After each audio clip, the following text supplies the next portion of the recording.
平岩親吉のその後。どうする家康に学ぶ日本史。家康に身内の殺害を2度も頼まれた忠臣。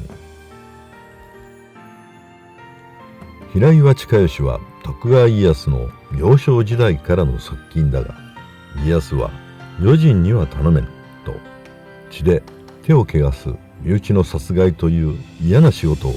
2度も親吉に任せた。平岩親吉のその後を詳しく見ていこう。平岩親吉は1542年天文11年、平岩親重を父として三河国坂崎村に生まれている。平岩氏は物部氏の末裔湯気氏の子孫で、南北朝の頃新田義貞の子義興に仕え、三河国の上野城に住んで上野姓を名乗っていた。ところが今川氏に敗れて仕え、平岩と呼ばれる巨石の近くに館を構えたために平岩と名乗った。その後平岩氏は松平家に仕えたが、親吉は徳川家康と同い年であった。通称は七之助と呼ばれた親吉は6歳の時に家康が今川氏の人質として駿府へ送られる時にも同行した。ところが家康一行は途中で誘拐されて織田氏の下で2年間を過ごしている。2年後に家康は今川氏の人質として駿府に移るが、その時も親吉は家康と行動を共にしている。人質時代の家康には親吉の他に鳥居元忠、松平忠政の同年代の3人が仕えたが、家康はずっとこの3人を可愛がり重用した。1560年永禄3年の桶狭間の戦いで親吉は家康の上回りとして活躍している。三河一向一揆でも親吉は家康の側近として戦ったが、家計正成が放った矢が親吉に命中する。どっと倒れた親吉に正成が襲いかかり首級を取られかけた。その時遠くで見ていた家康が馬で駆けつけて正成を追い払い、大声で名前を叫びながら親吉を抱き起こした。親吉は家康の顔を見て生きていることを知ると、感激の涙で顔をぐしゃぐしゃにしたと言われている。1573年天正元年武田攻めの時に織田信長は家康を飛ばして平岩親吉に直接天形城を攻めよと命令した。親吉は家康の顔色と態度を見て状況を理解すると、命令通りに城を攻めて落とした。野因に紛れ逃げた武田勢を追おうとする家臣たちに親吉は次のように語った。兵法に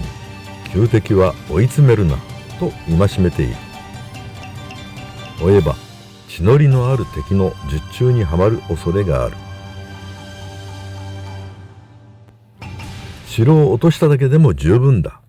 と言って親吉はさっさと引き上げたという。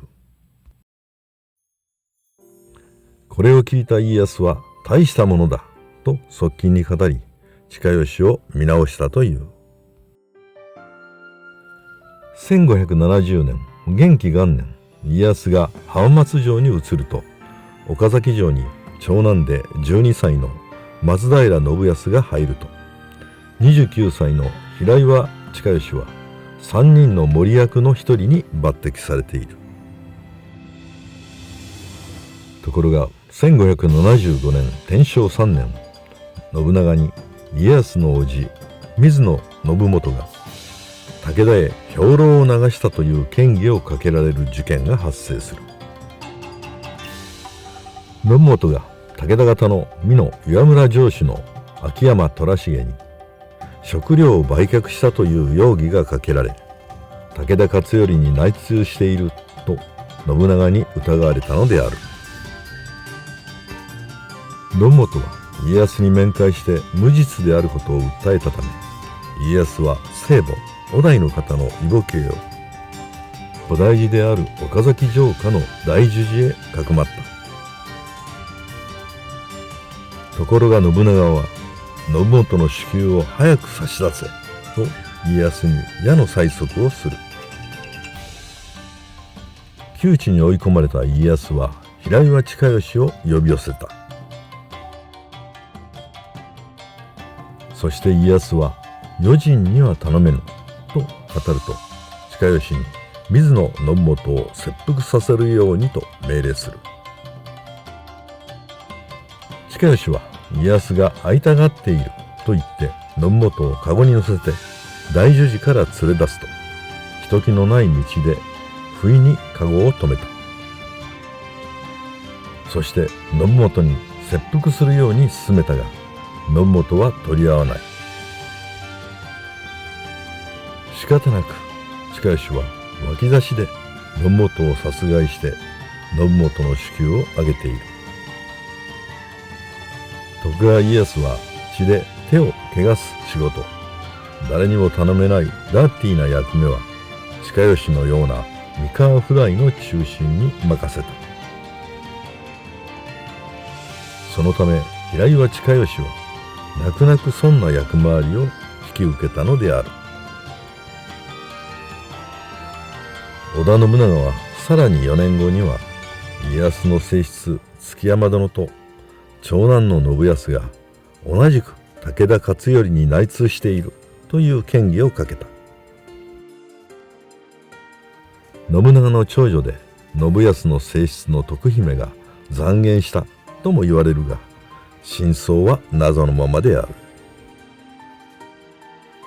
この時も信長は築山殿と信康の処分を家康に迫ったと言われている。家康は石川数正と平岩親吉に築山殿を殺害し、信康に切腹させるように命じている。親吉は信康の謀略であることから、家康に自分の命と引き換えに信康の除名を嘆願するが、家康は首を縦には振らなかった。親吉は苦しみながらも築山殿を配下に殺害させ、信康を切腹に追い込んでいる。平岩親吉は家康に2度も身内の殺害を依頼されて実行したのである。特に信康を失ったショックはあまりにも大きく、親吉は家を出ることもできない状態が続いた。そんな親吉の姿を見て家康は信康の旧臣14名を親吉につけて励ましたため、ようやく出仕できるようになったという。家康が関東に入国すると、親吉は上野の国馬屋橋3万3000石を賜り、徳川家臣団では6番目に大きい領地を得ている。1596年慶長元年、豊臣秀吉が伏見城の完成を祝して、家康の家臣たちにも祝儀として黄金100枚ずつを与えた。井伊直政と本田忠勝はそのまま排除した。榊原康政は家康に相談してから受け取った。だが平岩親吉は、それがしは家康公の家臣になれば衣食に不自由はござらん。よそのお方から恩寵を頂戴する筋合いはござらんと使者に突き返したという。実直な親吉らしいエピソードである。子供がなかったために1599年慶長4年、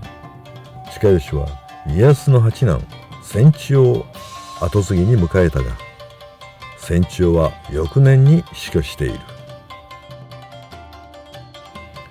家康が息子を家臣に養子に出した唯一の例である。家康は九男の五郎太、後の尾張徳川義直にわずか4歳で甲斐府中25万石を与えると、親吉に後見人として藩政を代行させている。さらに徳川義直が尾張54万石に転じると、親吉も尾張犬山12万3000石に位封されている。平岩親吉は1611年慶長16年70歳で病没するが、子がなかったために無子廃絶となった。しかし親吉の功績で一族はほとんどが尾張藩に取り立てられたという。